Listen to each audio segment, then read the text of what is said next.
just got back and I came home to a package at my door, and it was an Amazon package. Nothing makes me happier than an Amazon package. It was a bunch of books because I love books. Woo! I've accumulated a lot of books throughout the past several months, so I thought I'd share them and show them to you guys. I'm always looking for new book recommendations, so I thought I'd introduce some books to you guys this way, so yay! So this is gonna be a book haul. Yes! Yeah! First of all, this is 1984 by George Orwell. This is a sci-fi novel, I guess. I don't know.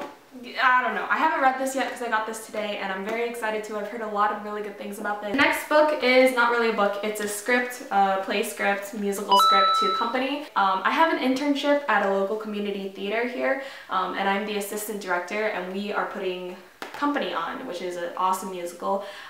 Neil Patrick Harris and Raoul someone did it, and it's amazing. I think it's gotten a Tony. It's absolutely brilliant. It's hilarious. I love it, and I finally got the script so I could read through it, note it, you know, do directory type stuff. Next book I got in the mail was The Architecture of Happiness, and my favorite movie of all time, I think. Like, I have a list of favorite movies because I can't choose one of anything, but it's 500 Days of Summer, and if you've seen that movie, you know what this book is. Just flipping through it, there are a lot of different pictures of different buildings, and kind of like, if you've seen my last video, you know why I got this. And the last book that I got today is this, the Wes Anderson Collection. I'm so excited about this. So it is just a very hefty, beautifully illustrated, oh my god, I just gotta show you. Look at these illustrations though. They're so beautiful, I can't. This is about all of Wes Anderson's films up to Grand Budapest Hotel. Like, Grand Budapest Hotel isn't in this. I love Wes Anderson, he's my favorite filmmaker, and this is just like basically an encyclopedia to all his films, and there are just like pictures from his films and like interviews of Wes Anderson's and just like thoughts and like reasoning behind. So that's like the aquatic, that's the aquatic life with Steve Zissou and stuff, and all of his films and just pictures and kind of like interviews and essays on his films, and I am so excited to start delving into this. And if you don't know who Wes Anderson is, oh my god, get on this train right now. Go watch a movie, please. It is amazing. It is so beautiful.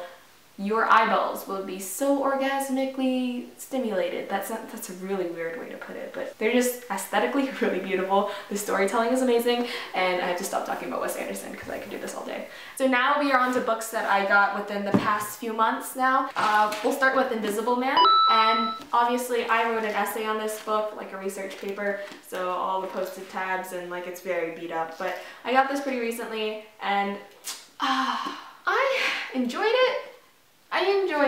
But it's not something that's like it's definitely not an easy read. It's a very thick book. I don't know why I chose a book this thick for, it was for my American Lit class, and oh my god, it was kind of hard to get through, and I just didn't really enjoy the story. I mean, the moral, basically, the guy feels like he's invisible the entire time because, well, number one, he's black, and it's like during like pre-civil rights movement, so he has no voice, and I don't know. I didn't like the moral of the story at the end where, I don't know, his solution to being kind of ignored was to hide. I don't know, maybe I didn't understand it correctly, but I didn't really like the book. It was okay. It was okay. But I really like the cover art, so yeah. And I'm glad I read it, at least. I'm trying to read more classic literature, so I'm trying to read more literature in general, so ah. The next book is The Book Thief, and oh my god, this made me cry. This is the first book that I ever cried while reading, and it is so beautiful. The way it's written, oh my god. Oh my god. It's written very uniquely, where it's very poetic. There are some illustrations in the middle of it. Yeah. That's really beautiful, and the illustrations are explained, and it's really nice, and it goes along with the story really well. Basically, this is about like Nazi Germany and a little girl living through Nazi Germany in her life. Absolutely gorgeous. The book is absolutely phenomenal. The way he tells the story is just so emotional and so beautiful. It's really funny at times, and there are bits and pieces of German incorporated into it, so like some words are in German, like sacral, which I think is like ass. or like asshole or something like that, and it's really funny. Like, they all swear in German, so I know a lot of German swear words now because of this book. So if that intrigues you, read The Book Thief. It's amazing. The next book is Kafka on the Shore. I think that's a German name, but basically I've read a book by Haruki Murakami before. It was 1Q84. Basically, if you haven't read a book by Haruki Murakami before, you really should, especially if you're very interested in Japan, because a lot of Japanese culture is incorporated into it. Like, all his books are set in Japan. It describes Japanese culture really well, and like kind of the aesthetic and how it feels to live in Japan. It describes it really well. Just all his novels in general. All of his books are adapted or like translated from Japanese. But this in particular is about a young 15-year-old boy who runs away and his adventure and just kind of like finding himself, and I think I related to it a lot. If you don't know, I lived in Japan for like 4 years before I moved to where I am now, so I loved it, and it was a really good kind of nostalgic reminder of like, you know,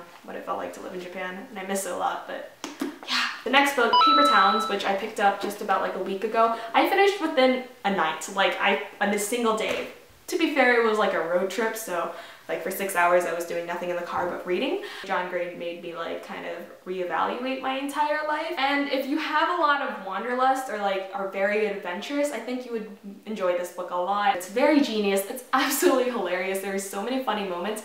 And the thing that I loved about this the most is that it's so real. Like, everything that happens in it is stuff that happens in real life, like down to like the awkwardness of being a teenager.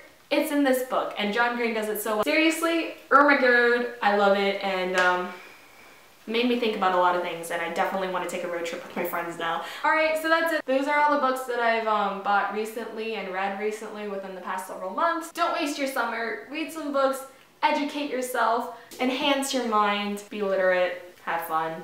Go out! Also, buy books on Amazon because they're cheaper. Okay, I have no more to say. Thanks for watching this video. This was an impromptu book haul. I love your faces. I'm not Philly D, but bye!